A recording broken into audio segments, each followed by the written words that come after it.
Laksmiwati Anggraini, 62, istri dari Sukardi, dokter spesialis anak di Lhokseumawe, Aceh, ditemukan tewas di lantai 2 rumahnya di Jalan Merdeka, Desa Kutablang, Kecamatan Banda Sakti, Lhokseumawe, Senin, 8 Oktober 2024, malam.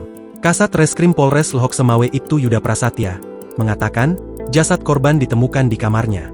Seorang saksi melihat korban dalam posisi telungkup di bawah tempat tidur dengan mengenakan kaos kaki putih, yang kemudian dilaporkannya kepada rekan kerja, kata Yuda Prasatya dalam konferensi pers di Lhokseumawe, Selasa, 9 Oktober 2024. Yuda menjelaskan, sekitar pukul 19.30 waktu Indonesia Barat, karyawati Sukardi hendak ke kamar Laksmiwati di lantai 2 untuk meminjam mukena.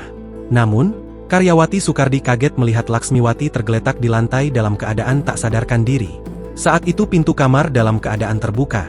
Karyawati tersebut bergegas turun untuk memberitahukan hal itu ke Sukardi yang saat itu sedang praktik. Diketahui, rumah Sukardi juga digunakan untuk praktik dokter. Namun, ternyata Sukardi juga hendak ke kamar Laksmiwati untuk mengajak makan malam. Keduanya kemudian masuk ke kamar Laksmiwati dan membawa korban ke rumah sakit Bunga Melati.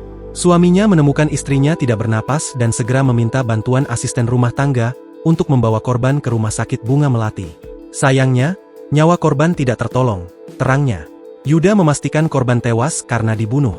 Hal ini berdasarkan olah tempat kejadian perkara dan visum, di mana ditemukan kekerasan di tubuh korban. Polisi juga menemukan papan nama kayu di bawah tempat tidur korban serta mukena penuh bercak darah. Sementara, di kamar samping ruang praktik dokter, polisi menemukan sepasang sandal hitam dan botol minum berwarna merah. Hasil visum sudah kita terima. Ada tanda kekerasan di leher korban, pendarahan di hidung dan lain sebagainya, katanya.